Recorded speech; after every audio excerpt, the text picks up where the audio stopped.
But of late, we hear integrative medicine, regenerative medicine, holistic medicine, functional medicine. What is it exactly that you do, doctor? I know the many ways in which you treat me, but I would like to hear you explain. Think about the origin of these words. Functional medicine, finding the reason, finding the cause of a thing.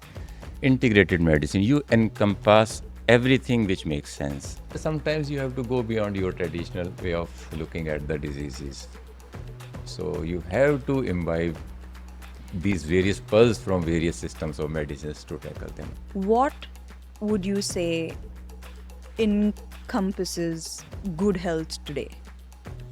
Is it everything from vitamins, nutrients, antioxidants, good sleep, exercise, mental health, even a prayer, meditation?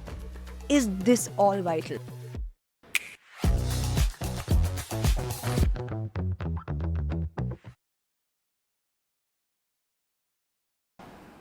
Today's guest on Take 20 is Dr. Mitra Basu, MBBS, MD in medicine. He also has 25 years of experience in DRDO, Defense Research and Development Organization. He has had a lot of experience in the field of biomedicine and has more than 50 papers published in journals of international repute. He's also the recipient of many awards from the Government of India and the Defense Department of India. So I'm really, really grateful to have you today on this episode of Take 20, Doctor. Thank you, Sam. That's quite a lot of achievements. See, in my field, is very common. Like as a medical doctor, what do? We treat patients and we do research. So publishing that data, that authentic data which we get from my patients itself, is become easy for us to do. Well, but you're also really, really simple, because I think you've become a sort of friend to me. You're someone I message at 7 a.m. in the morning, and I know that I'll always get a reply from you. So I believe that you're someone who really, really cares for his patients and cares to see them well and happy. And thank you for that. Sam, just tell me one thing.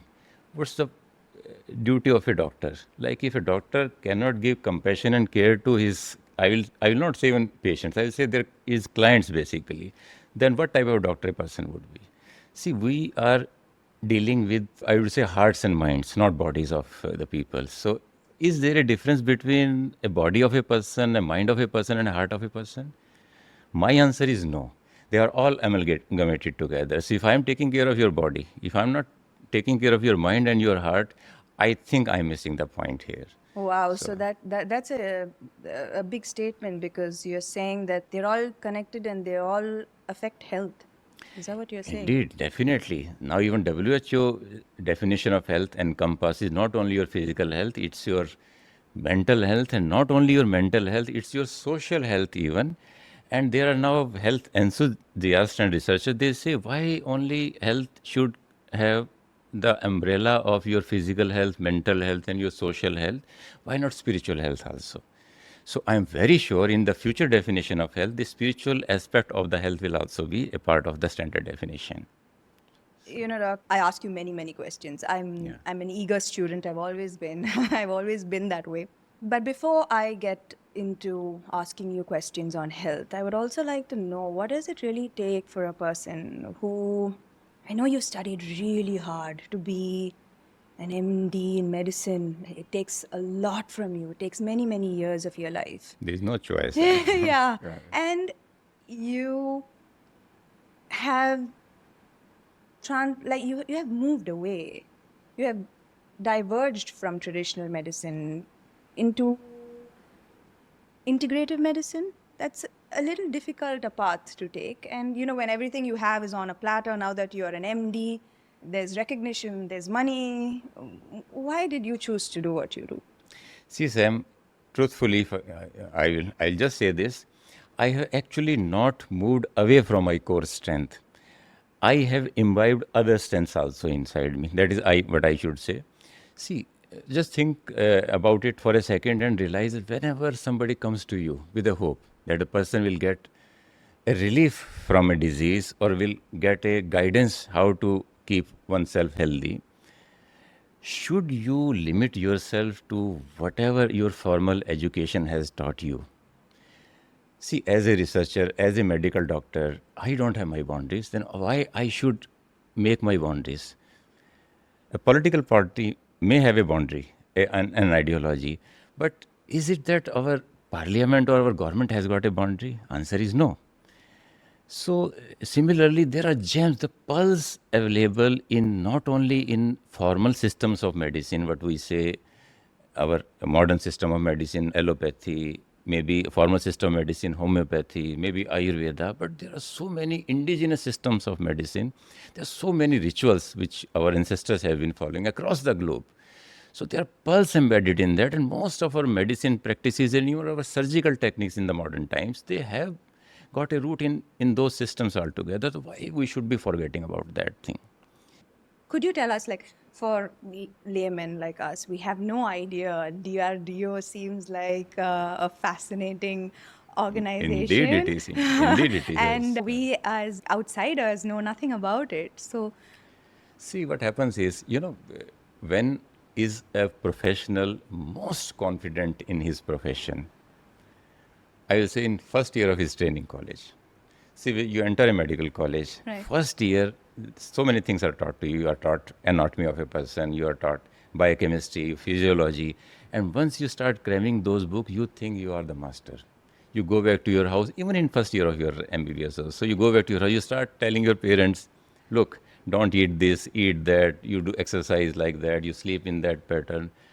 But then you go into second year, you go into third year, you go into ultimately final year of MBBS. Even then you are very confident. That what I have realized in my about 32, 33 years of my medical practice, more you grow, more you experience various situations, actually you start feeling that you don't know anything. And I categorically mention I this. completely agree, Doc. I can go in a day from feeling like a complete idiot to sometimes feeling like an absolute badass, if I can say that on the podcast. But yeah, I completely agree that sometimes it's okay to say, I'm an idiot, I don't know, please teach me, I'm still a student. I think that we are always students, aren't we? See, this is what a wise man will, or a wise person will make a statement. If you have already realized what you don't know, you don't know. You have already realized that you know now you don't know. You have already crossed that stage, which many of us will not be able to cross that thing. So that acceptance that so many things are there that which you don't know, which, see, it's not the question of formal education. My grandfather, he was totally illiterate. But even now, today, I realize the things which he told me in his Ayurvedic concepts were too good. Sometimes I feel that fellow, even if he has not read ABC or Kakaga in his school, he knew how human body functions, how to detox them, and how to induce vomiting if you have taken something which is not good for your health, and how to take out the poisons from your system, how to use water, how to use your salts to actually flush out various things in you, how to balance your diet, how to do vrata or a fasting to actually get to detox you or to get a better energy state. And I used to laugh at him. So now at this age, I realize he made sense. Similarly, if you look around yourself, you'll find so many things. The only thing is we have to open our mind. And definitely as a medical doctor, the responsibility of doing a controlled experimentation on what is being percolated in the society, sometimes you feel may not be all of them, but maybe out of 10, 20, you'll find one pearl which you can test using objective parameters on your data methods, and you propagate that. There should not be any harm in that thing. So, what you practice now, can I call it integrative medicine? That is a beautiful word. Integrative and encompassing everything which makes sense, which we can prove through our data, our prospective studies, population studies. If this can be proved, this has to become a part of the medicine. And that is the beautiful word you have used, is called integrative medicine. But of late we hear integrative medicine, regenerative medicine, holistic medicine, functional medicine. Sometimes they seem like buzzwords. Sometimes we doctors use these words just to confuse people. Really? But anyhow, but think about the origin of these words. Functional medicine, finding the reason, finding the cause of a thing. Integrated medicine, you encompass everything which makes sense. Then something like holistic medicine means something like integrative only, a holistic view of looking at a disease. Like for example, I'll tell you, if a person has got a heart attack, should we infer that only heart is the only organ which is problematic in that case? Why a particular disease, in this case it might be atherosclerosis or hardening of arteries or deposition of cholesterol, has chosen only coronaries to deposit their bad stuff there, or is it that his other arteries of his system will also be? So holistic view of looking at the person is, right now, to save his life, I have to take care of the coronary, I have to take care of the heart, but I should not forget, provided I believe on that holistic thing, that is all other arteries, arteries of brain, arteries of kidneys, arteries of leg, arteries of his hand, arteries of liver, they may also be affected by this process. So I have to induce a change in him so that all those arteries are also taken care of. This is an example of holistic view of Yeah, looking at a that disease. makes a lot of sense, because I think that someone with heart disease, when one goes to the hospital, that person is treated only for that individualized issue, No harm done. That is important to do. right? But once that emergency is over, now we have to holistically view at that person, that why that process has actually happened at the first place. Are there any risk factors in him? Is he a smoker? Is he not? Is he losing on his sleep? Is he stressed out? Has he got some familial tendency? Are there some many genes in his family which is making him prone to get an heart problem? I would declare here कि heart attack getting even at the age of 90 must have a reason कि why heart attack even at the age of 90. Forget about getting heart attack at the age of 40, at the age of 50. In my life, I have seen a 12 years old boy getting a heart attack. So unless we find that reason at a later stage, we are not going to Fix the problem. Yeah, we are not going to fix the basic problem. As an integrative practitioner, what would you advise someone who to see? I know, for example, like I remember when I came to you for the first time, and our first interaction lasted for more than 1.5 hours, and in that interaction you asked me details about my childhood, even to the extent of was I a C-section or normal delivery, and I've never had that kind of interaction with a doctor before. And I think that was a that was the first stark difference that I noticed between someone who practices integrative medicine and different from what is traditional medicine. So why were you asking me all of these questions, and how are you tying them up into my diagnosis and my mode of treatment? See, Sam, what happens is, we all know, if I somebody which on hierarchical scale, which one is at a higher platform? Is it your mind, or is it your body? Is it mind controlling body or body controlling mind? Everyone, there will be an answer, yes. Maybe the mind controls everything. Then logically, is it not a possibility that even then our diseases are controlled by our mind? And what constitutes our mind basically? Maybe our experiences, maybe our thought processes, maybe our emotions, maybe our traumas which we have got in the past.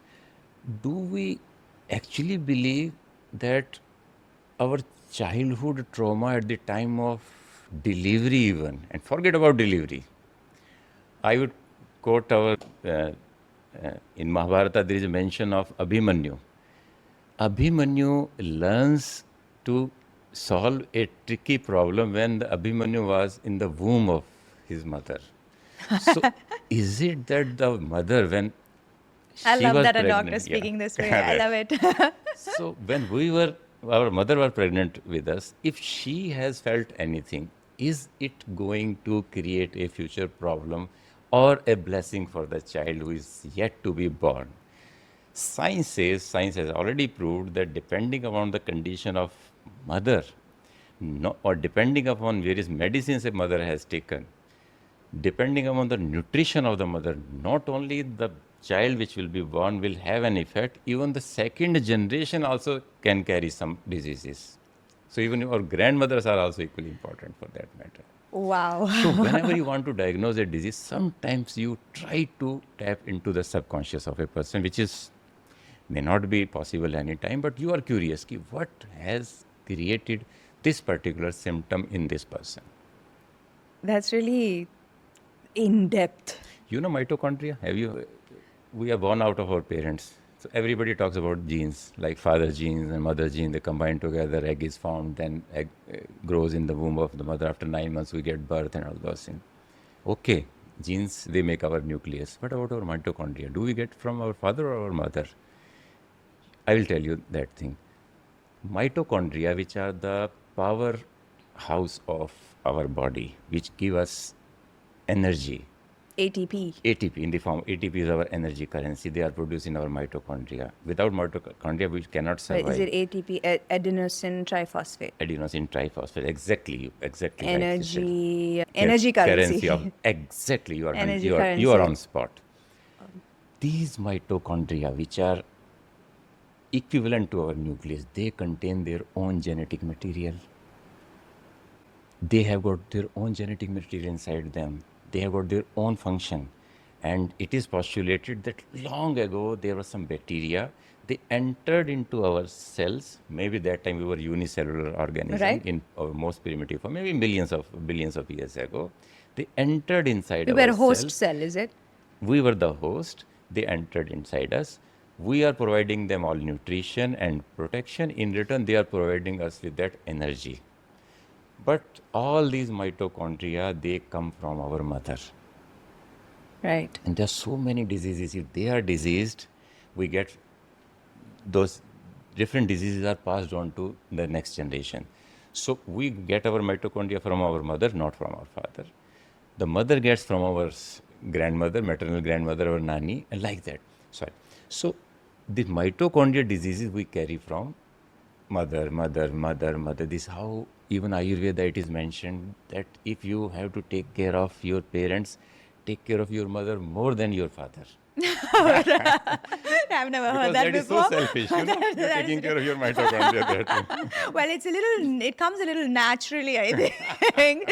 Or maybe does it come from selfish need that we, Is there any harm to be selfish? You know, holistic way of looking at the selfish, I will say selfishness is, if you are truly selfish, you will love people. You know, if you are truly selfish, that people around you are healthy, you are healthy. If they are wealthy, you are wealthy. If they are happy, you are happy. If they are clean and tidy, you are free from so many diseases. yeah, I would assume that it could be this simple, but it really isn't. But I like to believe that thought. And I like to believe that. Because that is the most selfish thing we can do. We have to assume that people are good, they are lovable, so that in return we get benefit out of it. I love people. I mean, sometimes I do get hurt by them, but I love to love.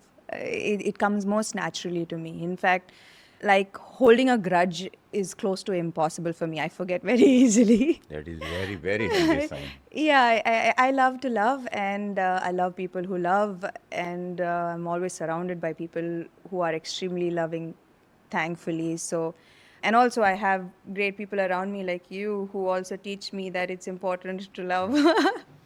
You know how our state percolates in the society? There is a study which was done somewhere in the Framingham town of US. And one of the conclusions, see the study objective was to find out the risk factors of heart disease, was started in 1950s, long ago. It's still going on. Those people, they were enrolled, they collected their data, and then this study, they wanted to prove like what are the risk factor to develop heart disease in any person. So nobody knew that time. So it's going on studies. One of the conclusions of that study is, if one of your close friends is, I will say, overweight, and if your sibling is overweight, if your spouse is overweight, this is highly likely that you will be overweight. And it goes not only your friend, if friend's friend is also overweight, still you will have more chances of becoming an overweight, even if you don't know your friend's friend. And friends, it goes till, they say, 6 degrees of freedom, that friends, and friends, like 6 times if you do that, even that person if overweight, there are chances that you will be overweight. This is what data science has proved. It's mind-boggling. Like you What? cannot Why? find a Yeah. logic out of it. Yes. And more so, distance does not matter. If you have got a sibling who has got a problem and the sibling is on the other side of the globe, that you will, there are chances that you will start facing that problem in your life. And in this study, it was overweight. There is such a study. There is a study. It's already It's a published study. published data. Well, that's quite telling. That we assume that we are so cut off, and like, how do I say it, that other people or their circumstances don't really affect us. Unfortunately, it is not true. I'll say unfortunately, because we have to try to not become so miser in expressing ourselves out to other people and sharing their miseries. If we have to share. Yes, I think I agree with you. Now, oh wow, coming back to integrative medicine, what is it exactly that you do, doctor? I know the many ways in which you treat me, but I would like to hear you explain. Yeah. See, as I mentioned earlier, whatever is possible in medical domain should not belong to a pathy. It's unfortunate, like this belong to this pathy, that belong to that pathy. So if we come out of these boundaries, understand that particular mechanism, prove objectively on the parameters of modern science has got fantastic tools. So we have to use those tools to prove that it works. And then we encompass so many things. Like, for example, I use a lot of ozone. For most of us, ozone is a toxic gas. Like even it is in the list of those pollutants which you measure, the industrial pollutants, ozone comes into that thing. But isn't it that saying that dose makes the poison? Everything in a dose is a medicine.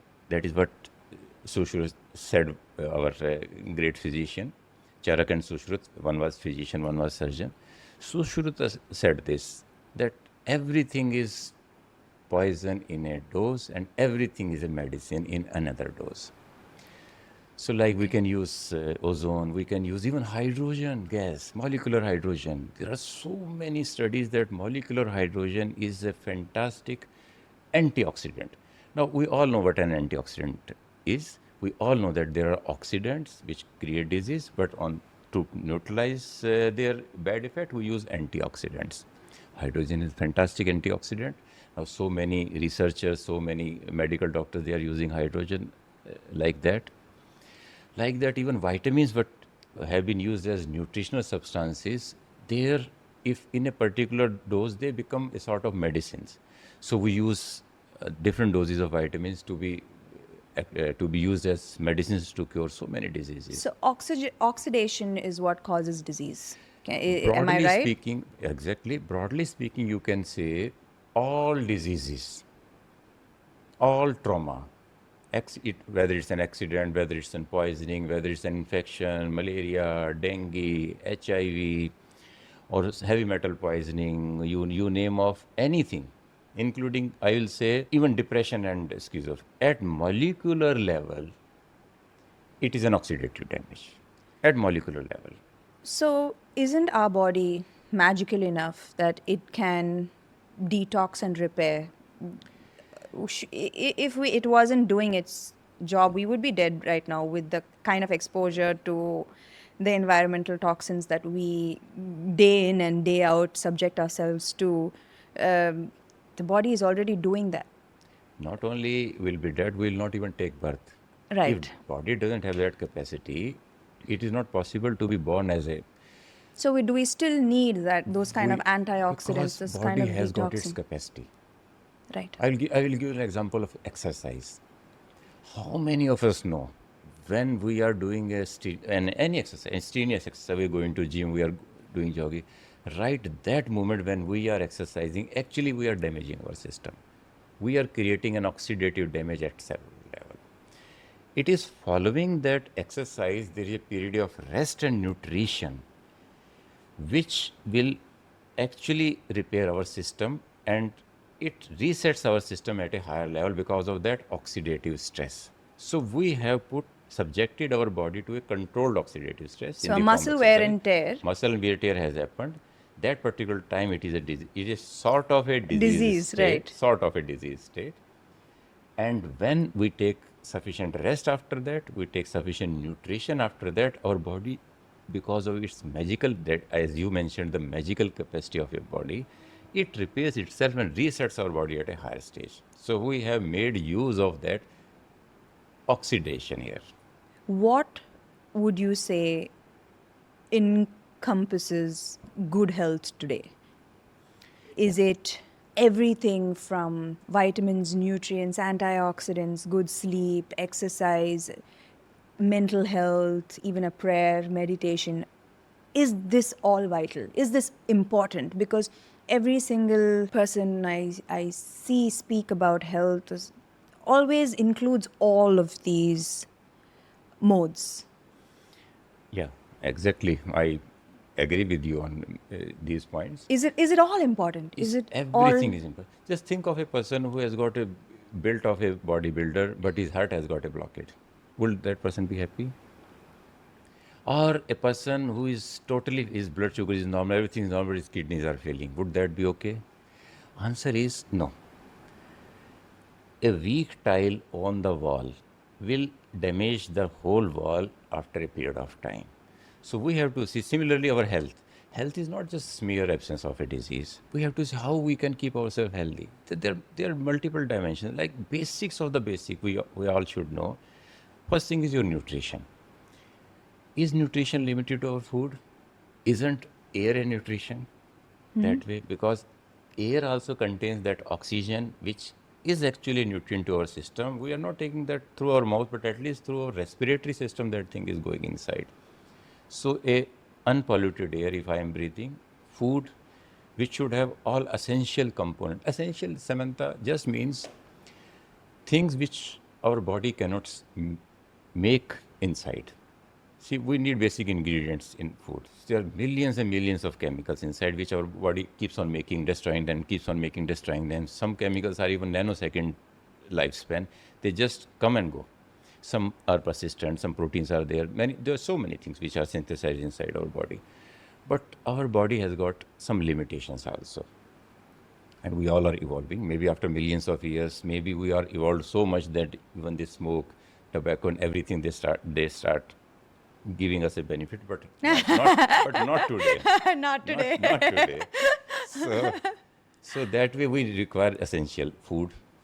There are essential amino acids we call. So we cannot live without good amino acids. We cannot live without good fats. We cannot live without essential minerals. There are minerals which we have to take. What about protein? Protein, amino acids. Amino acids we get from protein. So proteins, they will provide amino acids to our system. Because once protein are digested, they release amino acids. Right, those amino acids are absorbed into our system. Then we need water.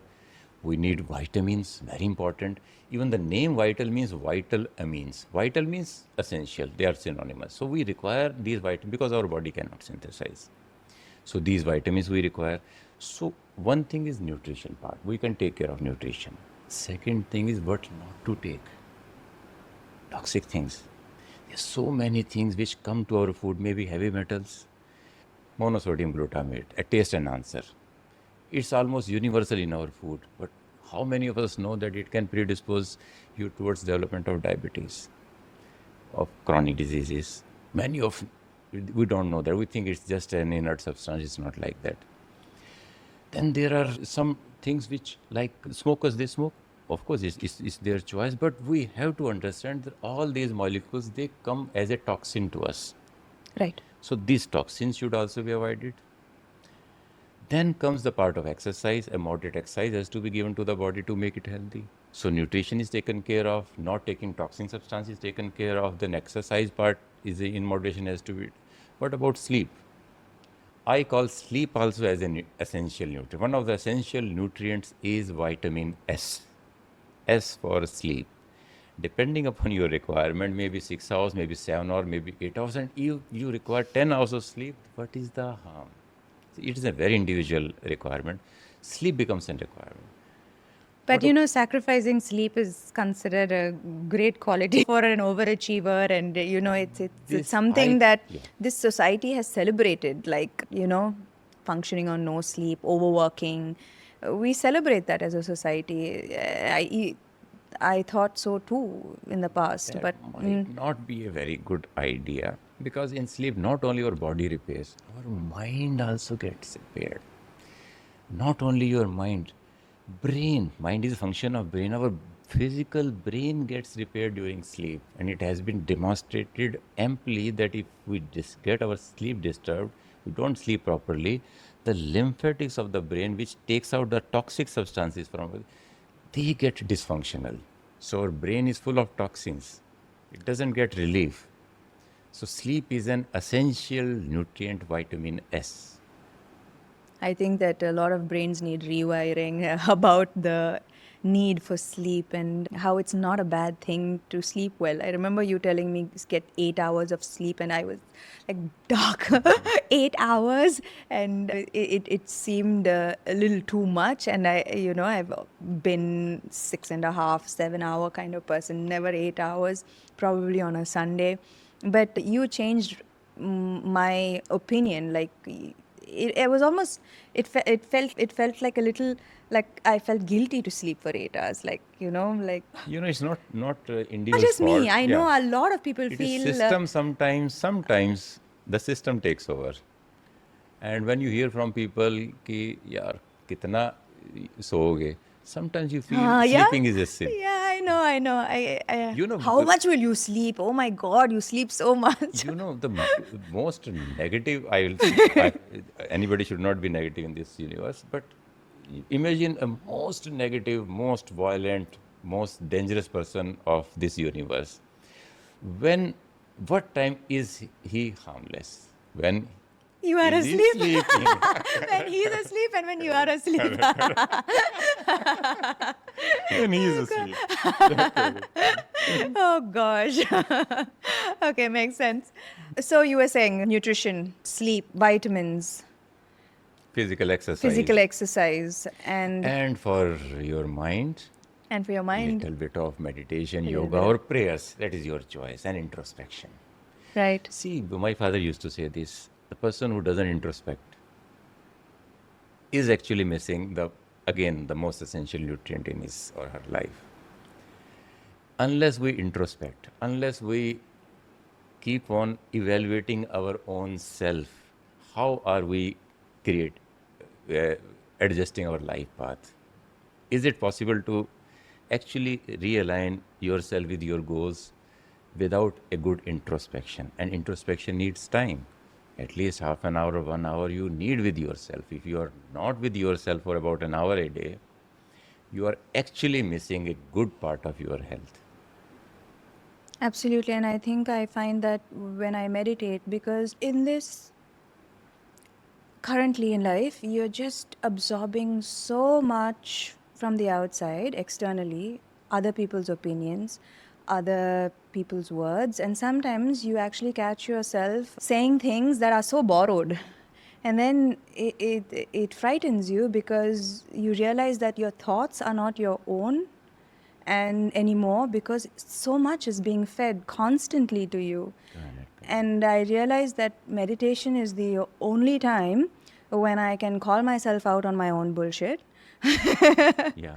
And when I really have to sit with myself and my own thoughts and question my actions, and also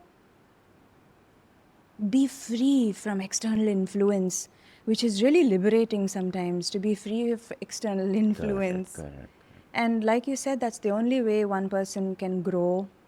I think that that little bit of meditation that I do is the time when I'm like that, everything that I absorb during that time is the energy that I use through the day.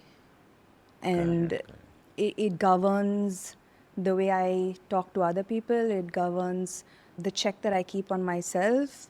And because very often we tend to blame other people, or like always point our fingers to another person. We very rarely, turn back the finger towards ourselves. And I think that meditation really helps you do that. And that was the biggest difference that I noticed once I started meditation. It's not just a fad. It's really not. Correct. And prayers. Sam, you Yes. will be surprised. I will quote a study here. It was long back published in British Medical Journal, BMJ. And till date, me and my colleague, we don't have an answer. How did it happen? And study was so simple. This was a group of quite spiritual people. They went to a hospital, and you know what they did? They just told them, give us a data of people who were treated in the past, who have already discharged, or some of them might have lost their lives while they were in the hospital. Some of these people, they might have not recovered fully when they were discharged from the hospital, and some of them, they might have been discharged in their full health status. Nobody knew. So they said, just don't tell us that what happened to your patients in a particular point of time, and just give their data to us randomly. So they randomly selected that group. The point to notice, what had happened with those people has already happened. Now randomly they selected a group of people without knowing their fate, and they started praying for them. And when the data was analyzed, everybody was surprised that people whom they prayed for, those patients, they actually did better while they were in the hospital. It was mind-boggling. And the study was so perfect that even a prestigious journal like BMJ chose to publish that study, that a prayer which is done in the future or will be done in the future has already decided your fate as on date. So I don't know what to say about these things. So are you saying that a strong will and a strong belief that I will be healed can help in your healing? Assertions, so many Manifestations? times, assertions, strong beliefs, they making a change in your disease status. There are n number of examples in the literature that it might be working, and I'm very sure in future more studies will come which will further prove this power of mind over our body. Still we are in an infancy stage. My professor, Dr. Sivaj, under whom which I did my MD, he used to say this. That time, about 35 years ago, that boss, we just know 2% of our human physiology. And just make it sure before you die that it becomes 2.0000001% at least.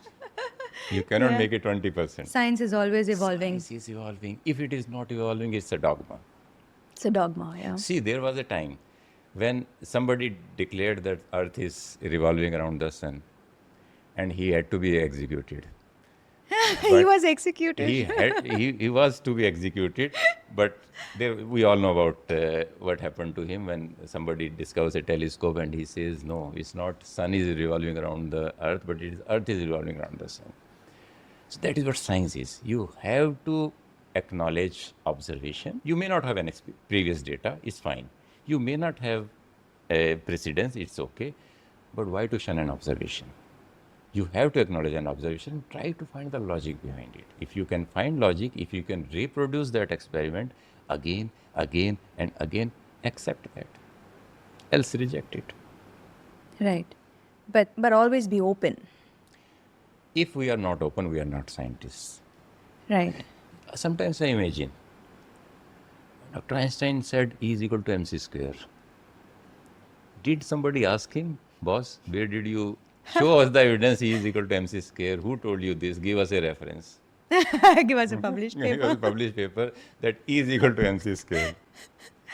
Right. So innovations happen like that only. Yeah. But over a period of time, when you prove E is equal to, you apply that equation, and then you find it truth in that, you again apply that equation in your physics experiments, then you find truth in that, then you, in your experiments, you prove it makes sense, you accept it as a part of the science, else reject it. We spoke about nutrition, we spoke about exercise and meditation, prayer. Am I missing out on something? Sleep. Sleep. Yeah. Sleep. And what about sunlight? Oh, yes. Another essential nutrient is sunlight. Most of us know that sunlight has got ultraviolet radiation in it. When it falls into our skin, we make vitamin D out of it. But some of us, we actually miss another important radiation which is there in the sunlight, and that is called infrared radiation. It's not only ultraviolet which makes vitamin D to us, it's the infrared radiation also, which is one of the major parts of the sunlight, which heals our body, basically, you can say. It heals us. There are some we call near infrared radiation or mid infrared radiation or far infrared, depending upon their wavelength. Recently, I've become quite obsessed with red light therapy as well. Is there a connection? Yeah, the red light therapy is nothing else. It's your sunlight without any UV, you can say. How does it heal? So, you see, a general rule of light is we can see it's a particle, it's a wave. Sometimes they say it's a dual nature of light. It comes as a photon, it comes as a wave. So it has got a wavelength also. Lesser is the wavelength, lesser is the penetration in our system. Like UV light has got a very small wavelength of somewhere around 200 nanometer to somewhere around 400 nanometer is the UV wavelength light. So it penetrates just skin deep. See the beauty of nature. That skin deep penetration, that's why our vitamin D is manufactured in our skin only, because UV are not penetrating beyond that. Then comes your visible spectrum, 400 to, let me say, 760 nanometer of wavelength. After 760 nanometer, it's quite a long wavelength, and that is called near infrared. So it penetrates further deeper into your skin. Then far infrared, it again penetrates further into that. So this infrared radiation, or your red light emits both red light as well as infrared, it heals in a sort of way. It is absorbed, this light is absorbed by our mitochondria. It heals them. It helps us in making better energy. And if you have taken, this is wonderful molecule called methylene blue. So if you have already taken a little bit of dose of methylene blue, both act synergistically, not only to provide you extra energy in the form of ATP, but also will reduce a lot of your free radicals, which are disease causing, you can say, molecules or ions or whatever you want to call them, the entities inside you. So infrared radiation any day is a healing radiation for you. Just like ozone, methylene blue also has a bit of a controversial nature to it. Now it's beyond controversy. We are talking about oxidants and antioxidants. Ozone is an oxidant, basically. So it creates that is the beauty of dose. I told you exercise is also an oxidative injury. Still we do exercise because we know the dose of exercise. You do strenuous more exercise, more than what is required, your body will deteriorate, basically. Similarly, ozone in a particular dose, we call it hormetic effect also. In a particular dose, it will stimulate your body defense mechanism. It will stimulate your body healing mechanism. It will stimulate your internal body antioxidant. There will be a shower of antioxidant just because your body is so like a rush of oxygen to all of your cells and tissues. That is one of the ways of looking at the things. But more so, your healing mechanisms got stimulated. Your RBC, WBC and platelets, their membrane property gets changed. You know what terminal capillaries, where oxygen and carbon dioxide exchange happens, or blood vessels, arteries, then they get divided into smaller arteries, then they get divided into further smaller arteries, then arterioles, and ultimately capillaries. Then they join together, form venules and major veins, and then this is circulation of blood going on. Most of our oxygen and carbon dioxide exchange at cellular level happens through these arterioles and small capillaries. And capillary size is many a times less than your RBC size. So your red blood cells, how they go through a tube where what has to go through the tube has got a size more than the internal diameter of a tube. Just imagine that situation. Ozone changes makes them so pliable, so flexible that it just squeezes out through those capillaries and helps in that oxygen exchange. Okay, so it's all about the dosage. That is one of the mechanisms of how a particular safe dose of ozone can do wonders to your system. So not only it will shower your internal antioxidant, it changes these properties. And another thing is what we call lipid oxidation products. We've got so many lipids, fat molecules inside our blood circulating. So it oxidizes those lipids, and those in turn become stimulus for our antioxidants to increase themselves. And in that bargain, so many of chronic diseases, they start getting healed because now our own internal healing processes are stimulated. So it aids in your own, in helping your body start the process of healing. Correct. You know, there's a difference between what we call a chronic oxidative process and an acute oxidation. There's a difference between a chronic inflammation and an acute inflammation. Chronically, if the body is inflamed in like rheumatoid arthritis and Autoimmune. fibromyalgia, or Yeah. so many autoimmune diseases, inflammation is not going to help you. But inflammation is your repair process. Without inflammation, even a small wound will not be able to repair itself.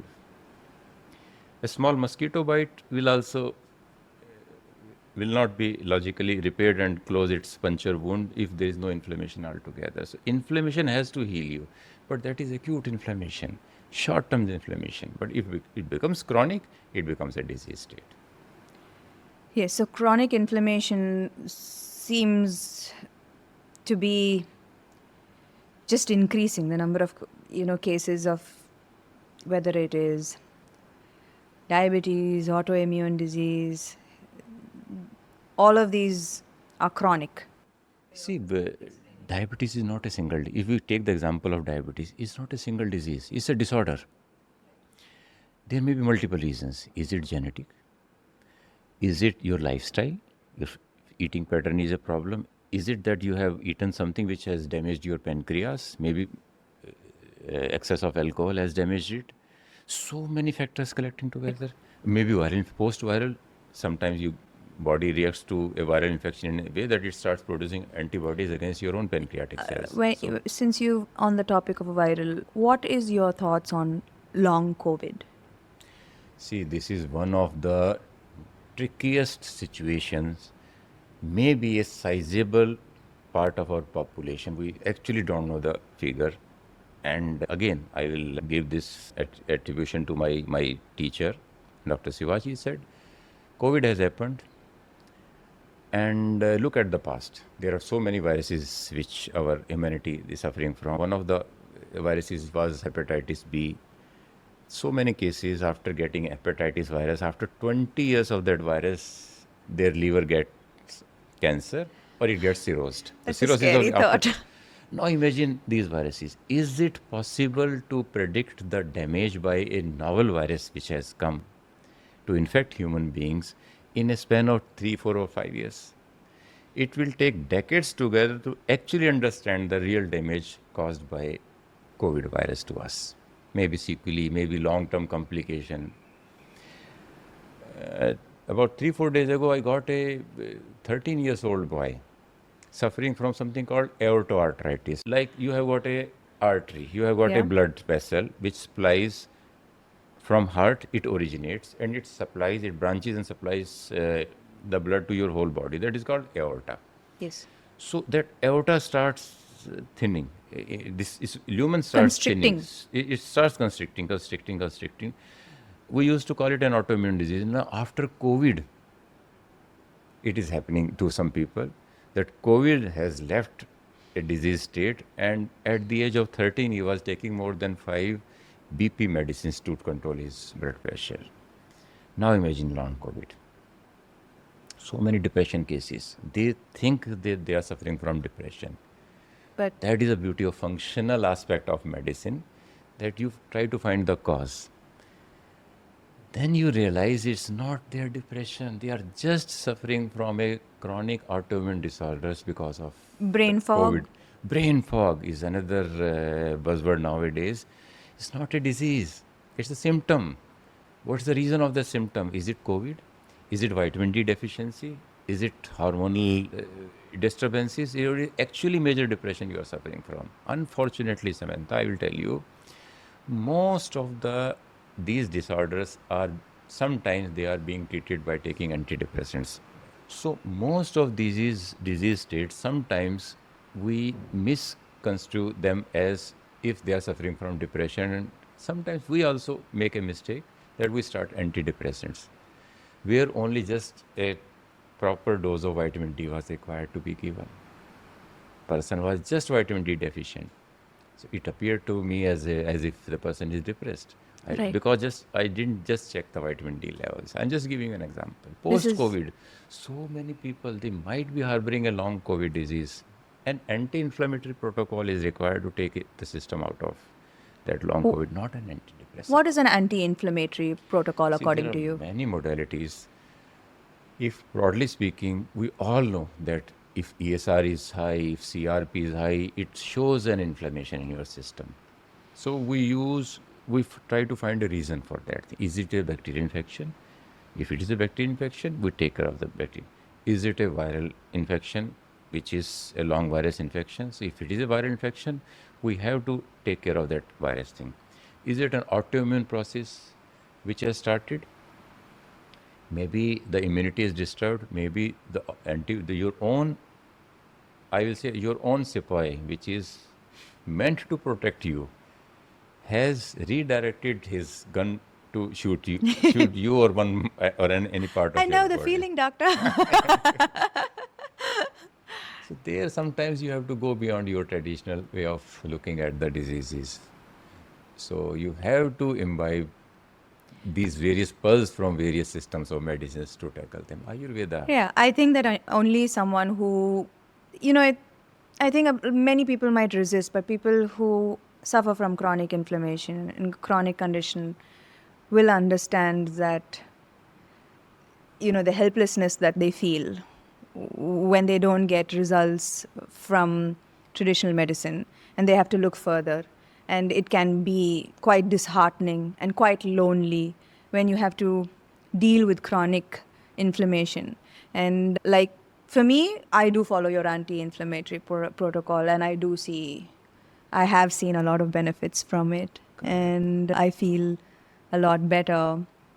And I think this is why I needed to do this podcast, was because I was in that state of helplessness, and I don't want to see other people in that state of helplessness, and just making sure that all options are available, and not saying that I know best, but just giving out, that these are the options that are available.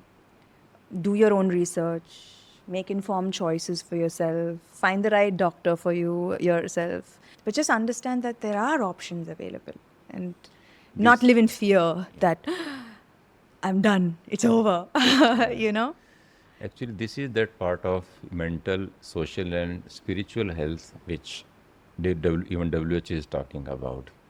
If your body heals itself because of your good doing or because of intervention of a medical doctor is one part. But if you heal yourself and it starts spreading to other people also, it means now you are tapping your social health also, your social responsibility. And if you are compassionate towards others and you feel an urge of guiding them that way, it shows your spiritual health also, that you are concerned with their problems also. And there is no harm in doing that. That is what I like to mention here.